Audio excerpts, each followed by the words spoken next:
So it is like a process in which we try to take random steps based on some probability. Okay, so just a brief one. Correct. Let's say that we start with a point x naught, right? And if I take equal probability to going +1 or -1. So if I take x naught is equal to 0, so we are at the origin. So we have on the next step, which is I'm calling it as an x1. Right, I can be either at 1 or -1 with equal probability. If I go with the two more steps, sorry,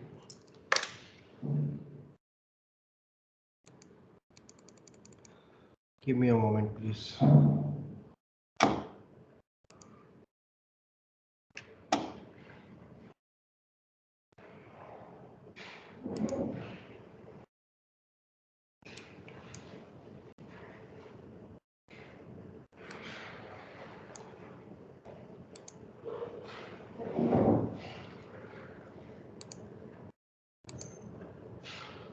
Can you see the OneNote again?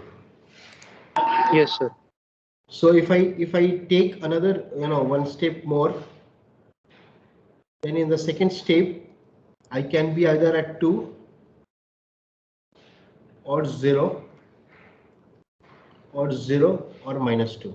So these are the and again jumping from x1 to x2, we have equal probability 1 by 2 1 by 2. So if I say that from 0 to 2 in two steps, the probability here is 1 by 4.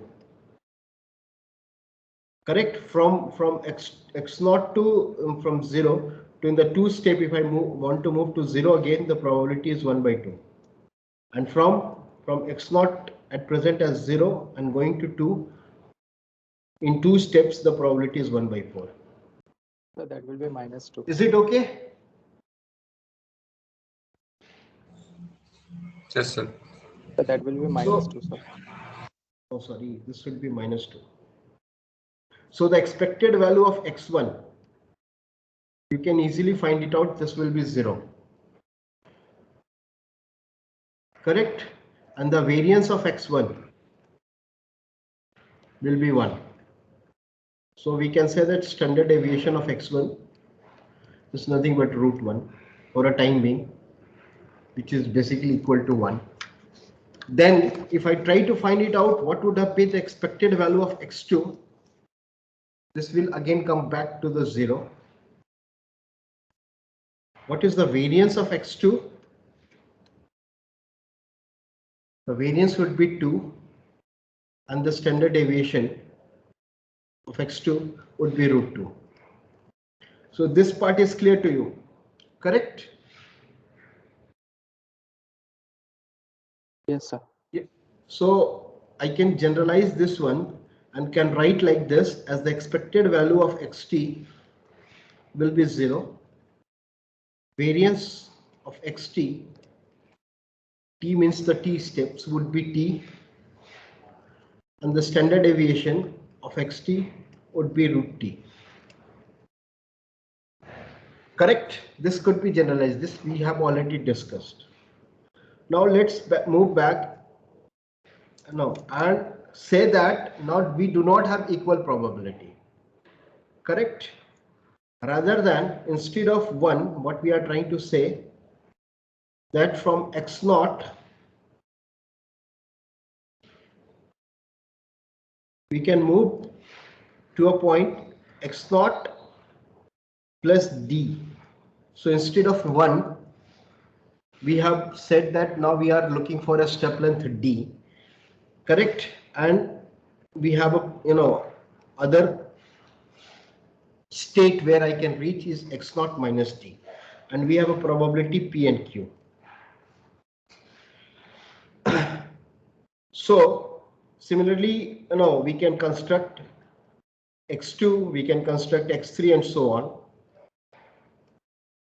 Then the expected value of x1,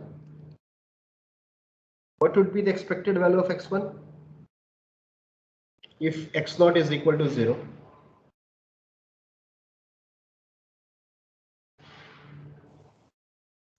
If x0 is equal to 0, what is the expected value of x1?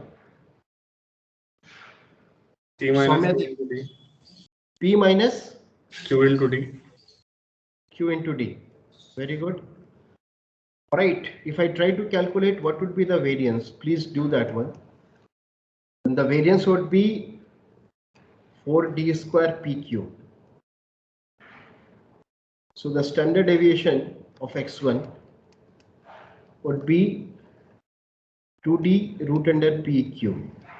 Now if I put P is equal to half and Q is equal to half, right, and D is equal to 1, we will come back to the previous random walk which we had talked about. So if this is basically related with the drift.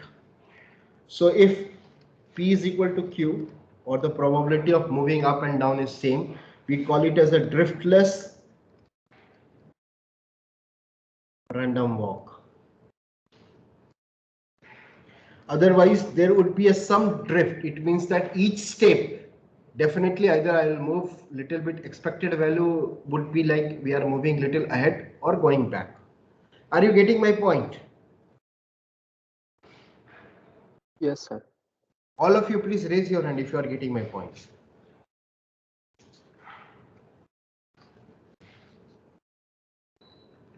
Right. So now if I try to calculate what would be the expected value of x2, please all of you try.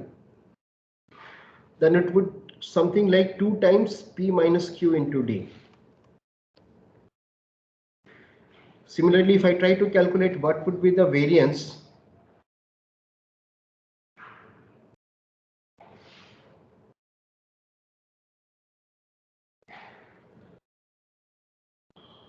let me generalize with T. So if I try to calculate for that one, it would be T times P minus Q into D. Variance of xt would comes out to be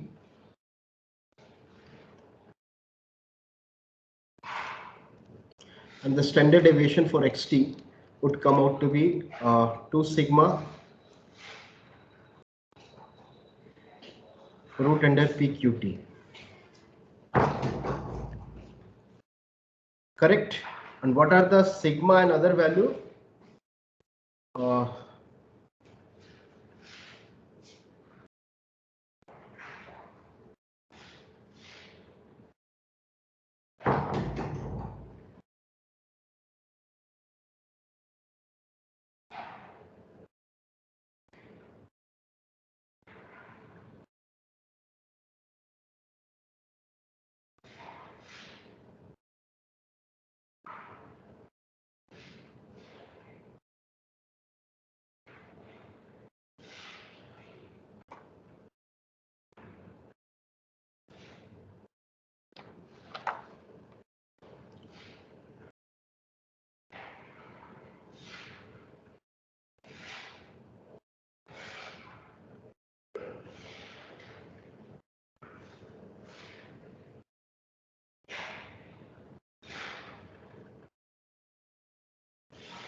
Yeah, so we can say that if I take this part, right, this as mu, correct, then it would be expected value would be mu t, and the standard deviation would come out to be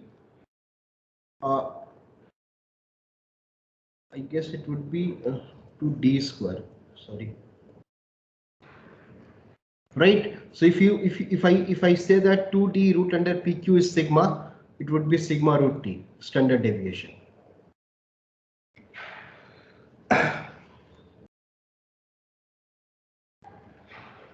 Is it okay? Are you getting my point? Yes, Yes sir. or no? Yes, sir. Right. Yes, So the same thing we have come back and we are saying that if it is a random walk, mean is proportionate to the time and standard deviation is proportionate to square root of the time. This is what we are talking about, the random walk. But why this random walk is so important? Why this random walk is so important? Because right now we move on to the next one. Suppose in calculus, if you have studied a function which is fx, right? This is kind of a deterministic function. Deterministic function, it means that if you get the value of x, you'll get the value of, you will be able to calculate what would be the y1. Correct? There is nothing. I mean, x is not something which is random. But if in a stochastic one, if I come back and if I say that if I'm trying to find it out the function of x, which itself is a random one, then it becomes a stochastic function. Did you understand between deterministic and a stochastic function? Yes, sir. Correct. So it means that if we need to understand what are the different state x can take, so that we can come back and calculate the function one. Like if I know what would be this, how the stock values are moving, then I can calculate what should have been the call option price or the put option price. Yes or no? On the combination of all call and put. Are you getting my point? Sir, here for stochastic function, sir, this capital F is with respect to x, it is stochastic function. If it is with So respect let's to say t, that then the it. function f I am calling it as an x square. Okay, yes, sir. Correct. So if x is equal to 2, you know that I know I can plot it on the x-axis. X is equal to 2, 3. What are the values? Right. Yes, sir. But if x itself is something which is random, like stock price. Correct. Yes, sir. Then the function itself cannot be a deterministic one. Did you get my point? Yes, sir. Yes, sir. This is what I'm trying to explain. So because of that, we start with the random walk. There are two more things before I go into the etiolema. And if you have heard the term etiolema, this is something which is a Taylor. I mean, if I try to explain this one in a very simple manner, it would be like a Taylor expansion of an stochastic function. Correct? So come back. And we will talk about two new concepts before I move on to. One is called the Markov chain. Do you know what is Markov chain and Markov property?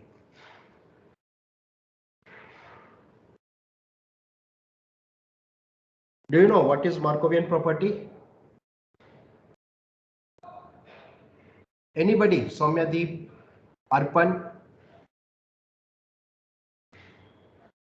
No, sir. Okay. I mean OR2. How many of you have studied OR2 and Operation Research 2?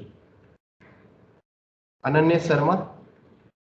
So Arpan, once you have studied OR2, you must have heard about this Markovian property, because queen theory cannot be done without understanding what is the Markovian, what is the Markov chain. Can you tell me? Sir, I didn't remember actually. Okay, the probability that the state of x or the value of x on n plus 1th step or time, whichever you call, is I, where we know what are the steps xn, xn minus 1 and xn minus 2 starting from x0. So we know what are the values of x0, x1 till xn, and we are trying to find it out what is the probability that on the next step it will take a value I, is simply as if we just had to know what was its last step. It means that what are the values x are taking is just dependent upon where it is at the present, irrespective of how it has reached to that point.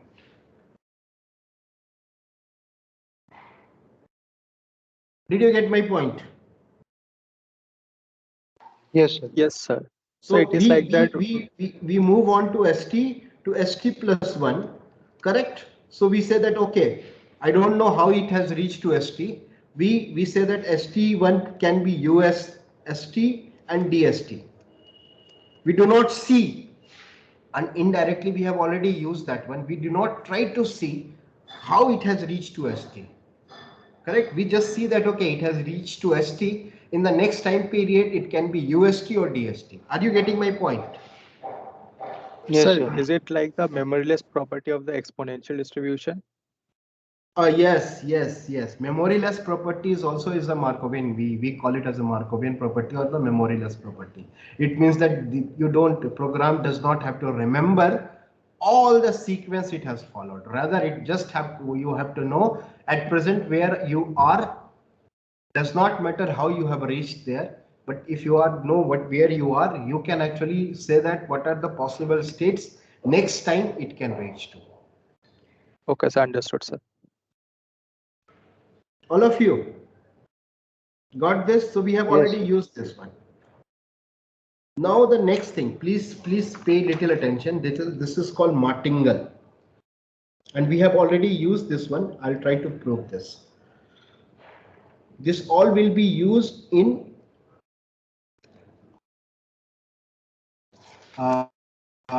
in the future derivation what we will be doing today. So we call it as a discrete time stochastic process.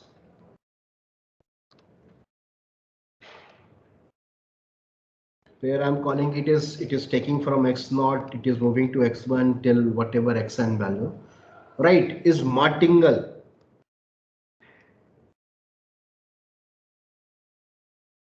If xt is equal to the expected value of xt plus 1, correct, given that we know what are the states, what are the value of xt minus 1 till x0, right? So the expected value of xt plus 1 is equal to xt. Is it difficult to understand? Soumyadeep, Yes, I am understanding. Akshat, Ananya, Ankit. So it is Yes, looking sir. strange, sir. Yes, sir. Right, let's say that I'm calling it, we have used the binomial as a discrete one. So I'm writing binomial model is martingale. I think A would be there, right? Please verify that one. So let's start with this. We know what is the pcap value.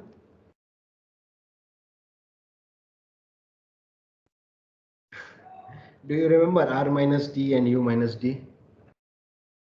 Correct? Yes, sir.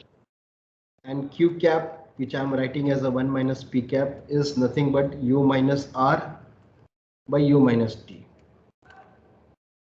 Correct? Do you agree, all of you? Yes, sir. Yes, sir.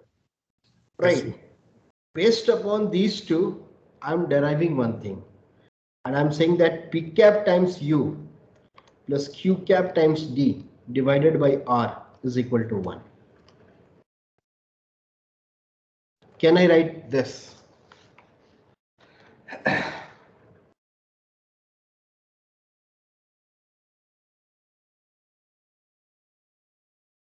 Yes, sir. Can I write this one? Akshat. It's a simple. Yes, sir. Okay, sir. Yes, sir. I mean, if you want, you can prove this when you multiply P cap with U, add that one with the Q cap. No, sir. Fine, Plus, sir. right. So now, what we did, we started with S0, correct? Yes, sir. And we are saying that I will not write P cap and 1 minus P cap. I will just write P cap and Q cap. So you know that Q cap is nothing but 1 minus P cap. And then it reached to US0 and DS0. Yes, sir. Correct. So now I'm moving from this part, I'm moving here. What is the expected value? What is the expected value of S1? Sorry. It has just vanished. Give me a moment, please. Sorry.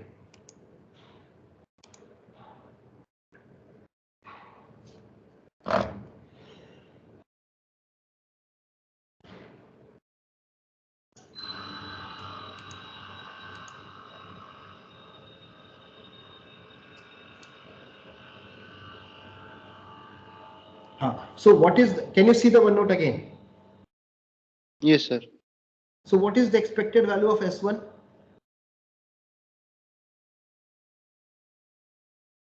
What is the P cap expected value U of S? plus Q cap D divide P bracket cap S naught. U S naught plus Q cap D S naught. Yes, sir. Right. Now we try to say expected value of S1 at t is equal to 0. What is that? P cap U S naught plus Q cap D S naught divided by R. Yes, sir. That becomes, if I take out S naught outside, it becomes P cap U plus Q cap D divided by R. Yes, sir. Look into this very carefully. Look at this, because this is also no arbitrage. Yes or no? Akshat? Sir, we are dividing both side by R, na? Like Nahi. how? This is expected value of S1 at t is equal to 1. Yes, sir. At t is equal to 1. And this is the expected value of S1 at t is equal to 0. So we have divided with R. Just. We are Oh, yes, sir. Discounting discounting. type. Discounting, yes, Huh? sir. Yes. We are discounting it. We are just discounting it. Yes, sir. Yes, sir. Yes, sir. Yes, sir. All of you. Is it okay? Yes, sir. So it becomes S naught. Yes or no? Yes, sir. Yes, sir. So this is a martingale one. Correct. So expected value of S1, what we are trying to say here, expected value of S1, correct, or S0 is nothing but the expected value of S1 at t is equal to 0. That's what we have looked into this. Akshat, Yes, sir. are you getting my point? If you want, Yes, sir. I can do one more step. I say that it is going to US square S0, UD S0, and D square S0. Now the total probability will be P cap square, P cap Q cap, P cap Q cap, and Q cap square. Yes or no? Yes, sir. Right. So the expected value of S2 at t is equal to 0 would be how much? P cap square U square S naught plus 2 times P cap Q cap UD S naught plus Q cap square D square S naught by R square, because we are now trying to find it out the discounted value at t is equal to 0. Yes, sir. So if you rearrange this one, this would be something like P cap U plus Q cap D upon R whole square, which is again S naught.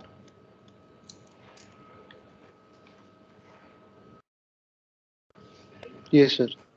How many of you are getting this martingale property?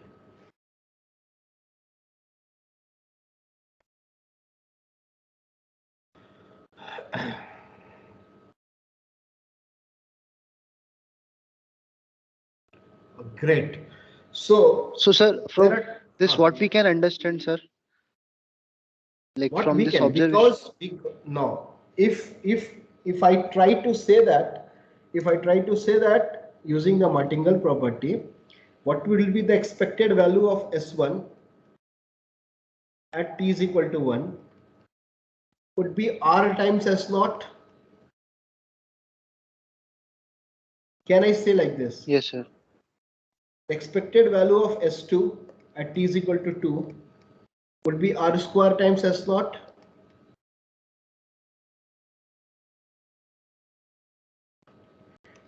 This means that asset is growing what? As risk-free rate? Yes or no? Yes, sir. Yes, sir. If and all in all our calculation, we have used this part as no arbitrage. We have already used this part. If it is, if this is not there, you can borrow, you can buy, you can do short selling. All these things we have understood. Correct? Suppose this is not there. Suppose this is not there. Correct? If an asset is not growing with the risk-free rate, if it is growing more and deterministically you know that it is going to grow more, then you will have an arbitrage condition. Somehow we have already used this part. Yes or no? Yes, sir. Yes, sir. Please raise your hand, all of you, if you have got this.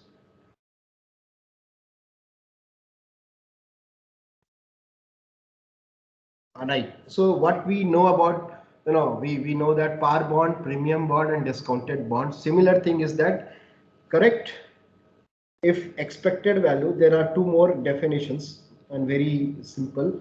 If expected value of xt plus 1, I'm not writing given that xt all known, is greater than the xt1, we call it as a submartingale.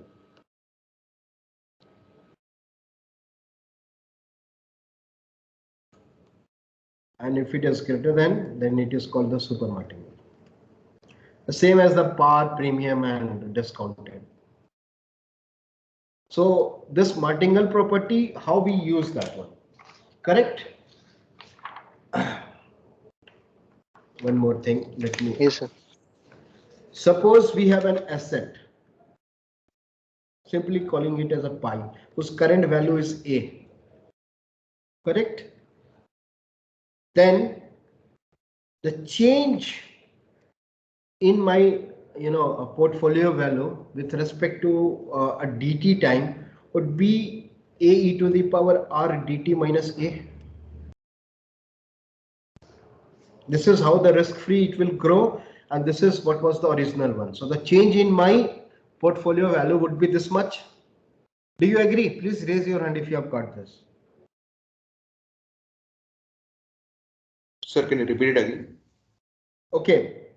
So if A has to, what would be the A value if it is growing with the risk-free rate after a time period dt, where the continuous compounding interest rate is r? It will become a to the power e r dt. Yes, sir. So your change in the portfolio can be given as the final value minus initial value. Yeah, understood, sir. Got it. If dt is very small, this can be written as this just as an series expansion 1 plus r dt if delta time is very small, like we are moving from the discrete to the continuous one, minus a, and it becomes ar dt, or instead of a we can write it as a pi r dt. This expression we will use in the Black-Scholes differential equation. Is it okay? Yes, sir. Yes, sir. Correct. So now come back.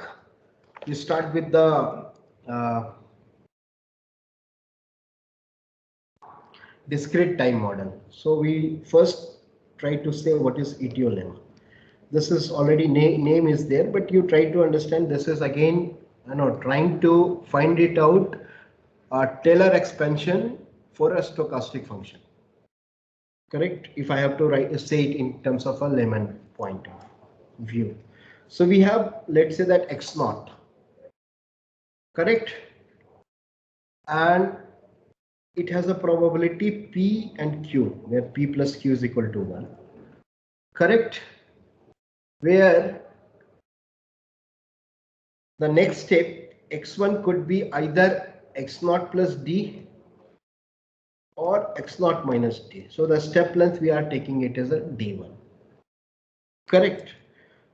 So we know we give a term mu, which is nothing but p minus q times d.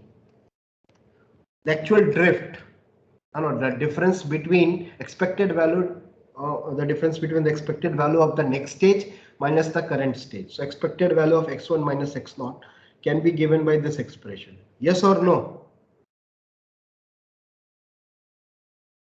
Yes, sir. Yes, sir. I mean, if you do not get it, tell me what will be the expected value of x1. Will it not be x0 times p minus q times d? Will it not be? Yes, sir. Yes, Yes, yes sir. or no? Yes, sir. Yes, sir. Right. So Yes, sir. we give this term as a mu. Correct? And we say that equivalently we can create this as if x0 is taking with the equal probability. Right? Where x1 can be either x0 plus mu plus d, and x0 can be x1 can be either or x0 plus mu minus d. Sorry.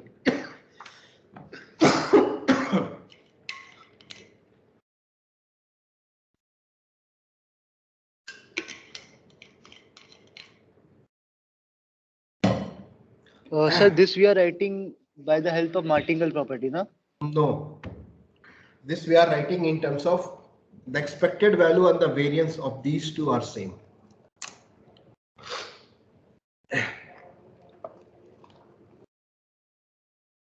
You can calculate that one. I leave that one on to you. Okay, sir. Yes, sir.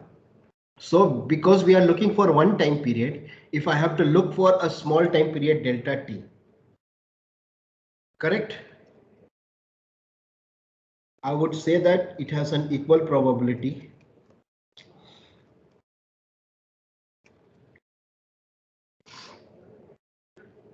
and instead of x1 I will write it as an extra x delta t. So instead of time period 1, I'm taking as a delta t time period.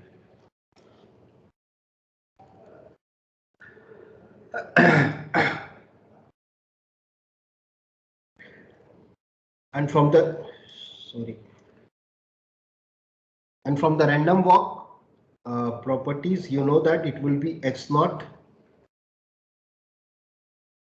plus mu delta t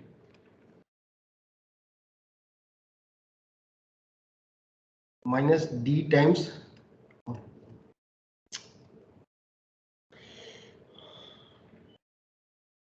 why it is happening.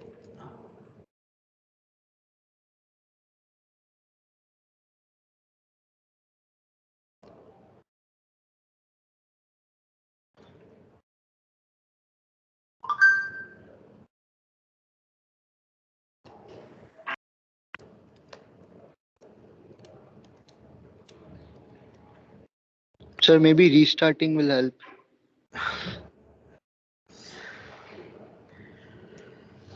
I think I need to change the nib.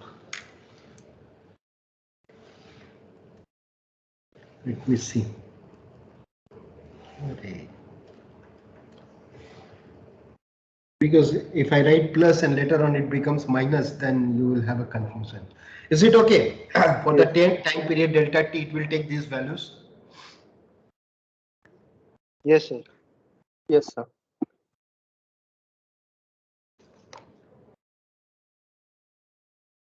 All of you? Yes, sir. Great. I'll try to put that in one frame. So let's say that we have a function f of x, which is initially it was the value was fx naught. Then in the delta t time period value,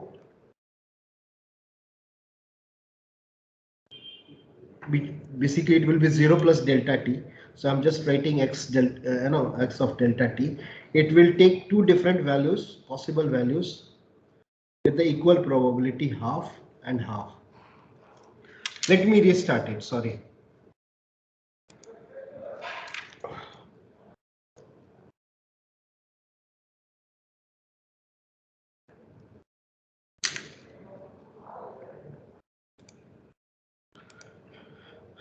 Can you see the OneNote again?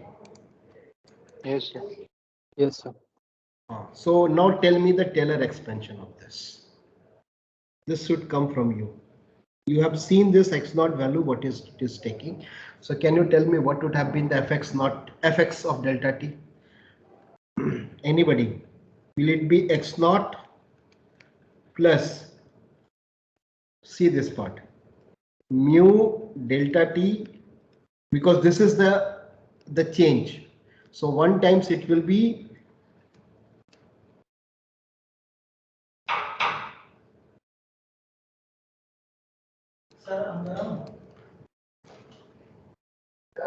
plus half times the same expression. You will write it here. Because of the space, I'm skipping it, and it becomes f dash x naught. Yes or no? I'm just looking for till the second no, derivative. I'm Yes, sir. neglecting the higher order terms. Is it okay? Yes, sir. Yes, sir. Yes, sir. All of you? All of you? Yes, sir. Please raise your hand.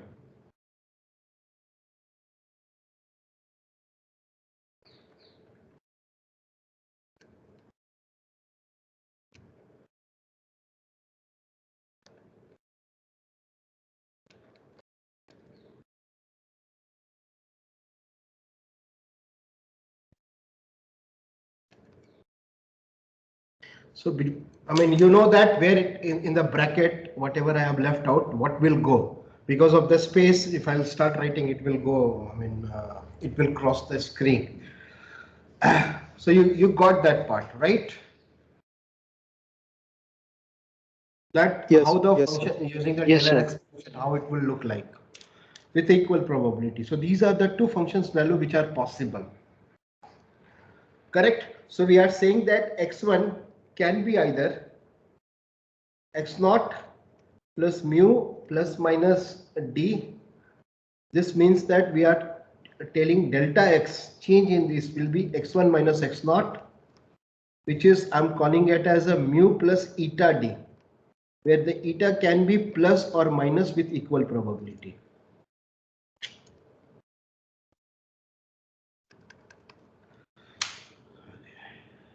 Yes, sir.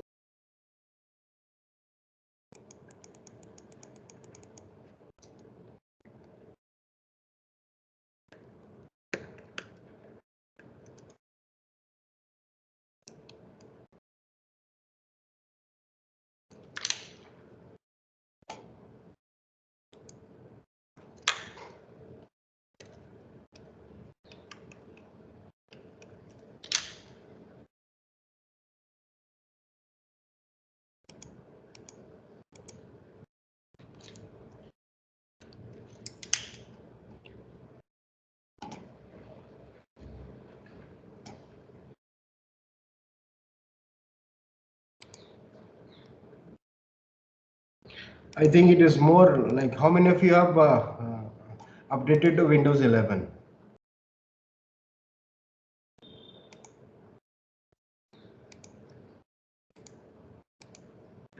I should have not done that.